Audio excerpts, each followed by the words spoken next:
And House Republican Whip Steve Scalise. Steve Scalise, thank you. Merry Christmas. Happy New Year, sir. You're looking good. Yeah. Hey, look, Merry Christmas and Happy Holidays, Larry. I love it. It's you too. So, Steve Scalise, Chuck Schumer apparently, I guess, wants to use the House bill as the Senate substitute or something. So they're going to vote on the same bill. Build Back Better, Build Back Broke. And there'll be a motion to proceed. But you think that's a wise decision? I mean, isn't the same thing going to happen? Manchin's going to be against it. Sinema's going to be against it. All seven, 3 or 4 other senators are going to be against it. Why is he doing this, do you think? Well, I think they're taking the cracks that Joe Manchin left open in the door on Sunday, where he indicated maybe $1.5 trillion might be something he's open to. And let's be clear, Larry, this bill is unsafe at any price. This would be devastating to the economy. At $1 trillion, at $1.5 trillion, it would kill millions of jobs. And so if they try to renegotiate the bill, and you heard Joe Manchin the other day call him out on all the budget gimmicks, which you and I have been talking about. But even if they pared this bill back, $1.5 trillion is not a moderate compromise. It's still a massive tax and spend bill. And that's, I think, what they're trying to go back to the drawing board on. Well, yeah, but just seems to me, I mean, look, I don't care. Let them destroy themselves. We're going to whoop them anyway, okay? But all these things, no work requirements for welfare and so forth, middle-class entitlements, $550 billion for the Green New Deal. I mean, insane. Things that people are opposed to. And it's going to happen again. I'm fine with it. I'm just surprised Schumer. He's having a rough year, though. Don't you think, Schumer? He's got AOC over his shoulder on every single thing. And she may run against him in the New York State primary. Wouldn't that be fun, Steve Scalise? You confess that would be a fun primary to watch. And you know that's still in the back of his head because she keeps floating things like that out there. And so as he's worried about the furthest left socialist Democrats, frankly, there's a lot of liberals that are saying this is crazy, let alone swing voters and swing districts, independent voters who are coming our way in droves because they think this is madness, because it is madness to spend trillions of dollars that we don't have. It is what's driving inflation. And so as they keep going back to the drawing board, trying to come up with more ways to pass trillions in spending that families don't want in America, I think you saw last week, all this week, when you see these socialists calling Joe Manchin every name under the book, you heard the White House, in essence, calling him a liar. I mean, This shows you the underbelly, the ugly underbelly of today's Democrat Party, where if you veer an inch from the far left big government socialists, then they'll throw you under the bus. And they try to do it with Joe Manchin. He's a tough guy.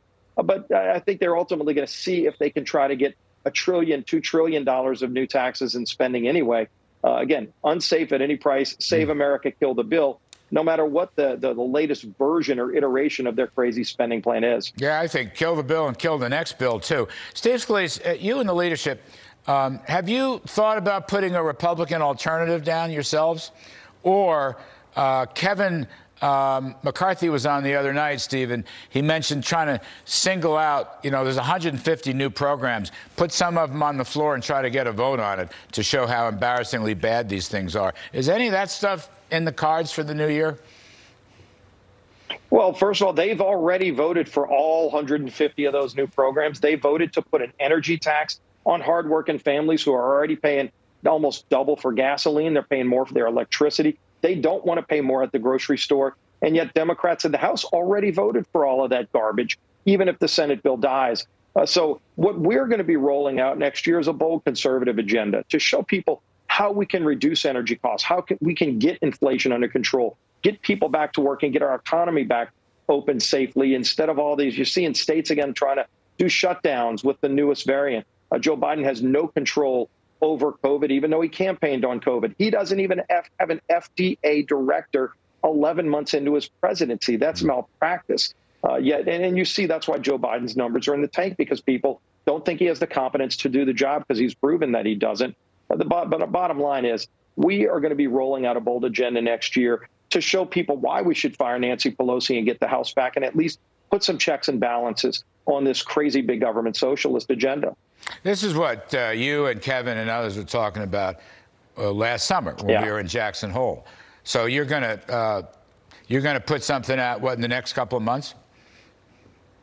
Yeah, I think by summer you're going to see all of that rolled out. We just started recently. We put out the Parents' Bill of Rights, And you saw after the Virginia election, this is a red hot issue, not just in Virginia, but in so many states where parents are sick and tired of the Biden administration calling them domestic terrorists if they go to a school board meeting to get involved in their kids' education, just to see the curriculum. You've got some school systems trying to get kids to sign a non-disclosure agreement, for God's sake. So I think those kind of the outrage that you're seeing all around the country for all these policies is real, and it's only going to grow. And we're going to be rolling out those conservative alternatives to show not only are what they doing bad for families, which it is, but what are Republican ideas, the really good, bold, conservative ideas that will confront all these crises, from border crisis to the inflation crisis, to the energy crisis, and then all of the domestic and foreign policy debacles that we've seen from the Biden administration in less than 1 year. That's great stuff. Steve Scalise, thank you for your service. Merry Christmas. Happy New Year. You've been terrific to this show, and we are very grateful, sir. Good luck. Always great being with you. Merry Christmas. Thank you.